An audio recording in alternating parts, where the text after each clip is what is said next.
There I was, standing in front of my bathroom mirror, shirt lifted, eyes fixed on my belly.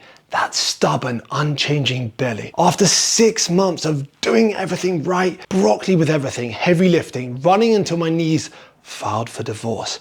And still, face noticeably leaner, arms actually pretty defined, belly still there like it had freehold ownership. That moment changed everything because I realized what most men over 30 never figure out. Fat loss isn't about grinding harder. It's about understanding the rules that nobody tells you about. At 260 pounds, every morning followed the same script. Check the mirror, stare at my belly. Today has to be the day. But it never was. My face would get sharper. My arms would show definition. But my belly, it stayed put, like the last guest at a party who's missed all the social cues. Here's what nobody tells you. Fat loss doesn't follow your timeline or target your specific spots. It operates like boarding at Heathrow. Your body decides the seating order, not you. And for men over 30, guess who always boards dead last? That belly fat. But here's the truth that finally made sense. It's not stubborn fat, it's strategic fat. About 60% of your fat distribution is literally written into your genetic code. Your DNA already decided where that takeaway goes. Those endless crunches, about as effective as spot reducing as an umbrella in a storm. Those 2 perfect weeks of eating barely registered. So if your belly won't budge, understand this, you're not broken. You're just not far enough along yet. The real solution, outlast it. Here's what you need to do. Measure your waist weekly, same spot, same time. The tape measure doesn't lie, even when the mirror does. Take progress photos every 2 to 4 weeks, same position, same lighting, same condition. Your eyes miss daily changes, but photos don't. Weigh yourself each morning, but only track the weekly average. That jump after a curry isn't fat, it's just water retention. Stick to your calorie deficit and daily steps. Your belly fat drains last, but it eventually does drain. That moment when your fitness tracker shows 600 calories burned, looking down after a workout. 600 calories, that's a proper meal right there. And then a month passes. The scale doesn't move. Then I discovered something rather sobering. Even the best fitness trackers are wrong by around 27%. The worst ones, up to 93% off. That's from Stanford University research. So they are less reliable than a British weather forecast. My problem wasn't a workout, it was treating burned calories like Tesco points I could exchange for food. But fat loss doesn't work on a rewards system. It works on a deficit, consistently burning more than what's on your plate. Here's what to do. Never eat back your exercise calories. Your tracker says 400 calories burned. That's not a food voucher. Find your calorie baseline and stick to it. Use an online TDEE calculator, subtract 20% and track it properly. Math beats guesswork every time. Use your step tracker as a guide, not justification. It should direct your movement, not your eating. Boost your daily NEAT with these simple habits. Walk 10 minutes after each meal. Take calls while walking. Set an alarm to stand every 45 minutes. Walk around your place or your office.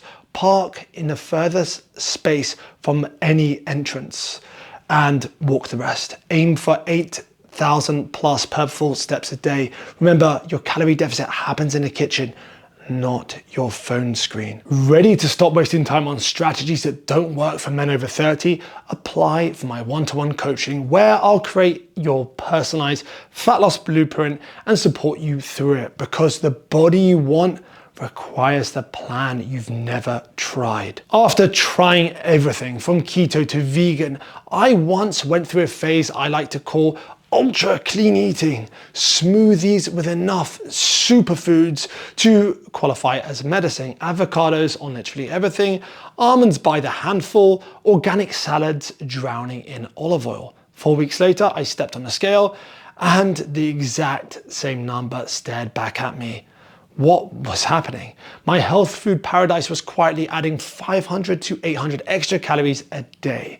Here's the uncomfortable truth my nutrition master's degree confirmed. Healthy doesn't automatically mean fat loss friendly.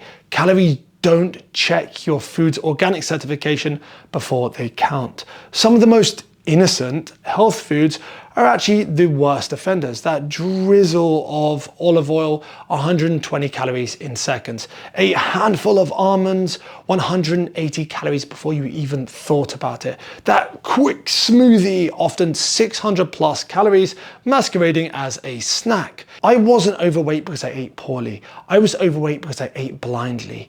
Here's how you can make sure you don't make the same mistake as me. Track everything for at least 30 days, no exceptions. Weigh portions, log it all. No estimating, weigh your fats, especially oils and nut butters. Your eyes will consistently underestimate.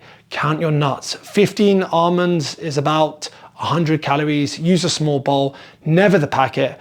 And please audit your smoothies ruthlessly. That health drink might actually be a meal and a half. Focus on high fiber, high volume foods.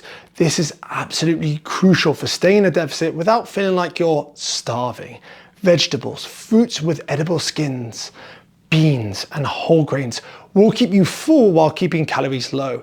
Without this approach, you'll be fighting hunger all day, and hunger always wins eventually.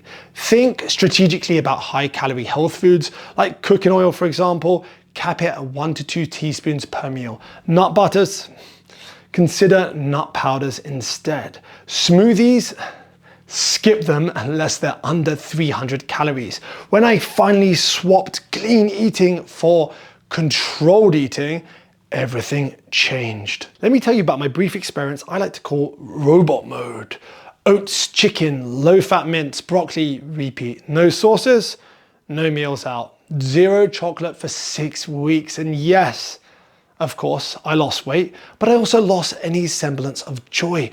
I became that person who skipped dinners with friends, who walked past bakeries like they were crime scenes, until finally, inevitably, I cracked. One massive binge spiraled into 3 days of might as well eating, and just like that, back to square one. Here's what hundreds of client success stories have confirmed. Fat loss doesn't reward perfection, it rewards consistency. Not some mythical perfect diet, but one you can actually follow, even on a Tuesday night after a terrible day when your motivation has gone completely AWOL. So I rebuilt my approach into something workable. Protein sources I actually enjoyed. Meals simple enough to make on autopilot. A square of dark chocolate with lunch, just enough to satisfy the craving. And if I fancied a meal out or two, I planned around those. And then the fat started coming off faster because I finally stopped falling off track. Here's how you can build more consistency. Choose 3 to 5 meals you genuinely enjoy and rotate them weekly. Ask yourself, would I still want this after a stressful day? Deliberately plan the foods you love. Regular pizza nights, daily chocolate, schedule it in. Zero guilt, stop chasing perfection, start chasing repeatability. The best diet survives stress, late nights, zero motivation, and doesn't feel like a diet. Measure your weekly consistency. Aim for around 80 to 90% adherence. A solid week always beats 4 perfect days followed by a weekend collapse. Remember, sustainability isn't compromise. It's how real people lose fat and actually keep it off. After finally getting lean again, abs properly showing, waist tight, I was lighter than I'd been in years. Yet people kept saying, "You look bigger, have you been bulking?" That's the optical illusion of proper strength training. Lifting doesn't just burn calories, it completely reshapes what's underneath. Think of it this way, you could easily drop 20 pounds through diet and cardio. But without strength training, you look more like a deflated balloon. Muscle gives your body the structure and shape. It's why lean looks athletic, not just smaller. And let's put this myth to bed. Just lose fat first and build muscle later, Absolutely not. If you're over 30, training properly, eating enough protein and recovering well, you can very likely build muscle and lose fat simultaneously. I've seen it with hundreds of clients in their 30s, 40s, 50s. Here's what I want you to do. Lift 3 to 4 times weekly with a simple program. Full body, upper lower splits, either or. Think of something that fits your schedule. Focus on progression, not exhaustion. Choose 2 to 4 key lifts and gradually increase the weight or reps every 1 to 2 weeks. Build workouts around compound movements, squat variations, presses, pulls. The fundamentals never fail. Log your lifts consistently. Strength holding steady or rising, you're maintaining muscle, regardless of what the scale claims. I use my own app with clients. You can use Strong, JE Fit, or Heavy, or something similar.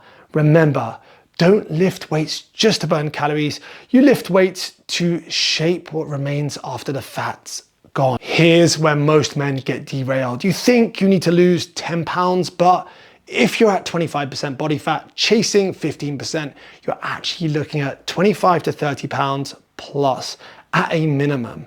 That's when reality bites. The belly's still soft. The mirror seems to lag behind your effort, or worse, you do get lean and suddenly you feel cold, constantly hungry, and smaller than before. You start questioning, did I lose too much? Should I bulk instead? Do I even like how it looks? But here's what I've observed with hundreds of clients. That's not failure. That's the adjustment phase. Your body's recalibrating. Your mind still clings to the old version of you. Give it a few weeks. The hunger fades. Energy returns. And one morning, you'll look in the mirror and think, that actually looks like me, just sharper. If I could start over, I wouldn't waste months fixating on a scale, eating clean while unknowingly eating in a calorie surplus, or taking advice from ripped 23-year-olds who've never carried real life belly fat. I'd follow exactly what I just walked you through, because if you're training hard, eating right, but still facing the same gut in the mirror, you're not broken. You're just missing the right plan. If you want my help to lose belly fat and keep it off, and likely save years of trial and error, apply for one-to-one coaching below. Let's end the guesswork and get this handled properly. No fads, no fluff, no nonsense. Just real structure, real fat loss, and a physique you actually like seeing in the mirror. And if you're wondering why you're lean but you still can't see your abs, this is the video you need next. Have the best day, and I'll see you there.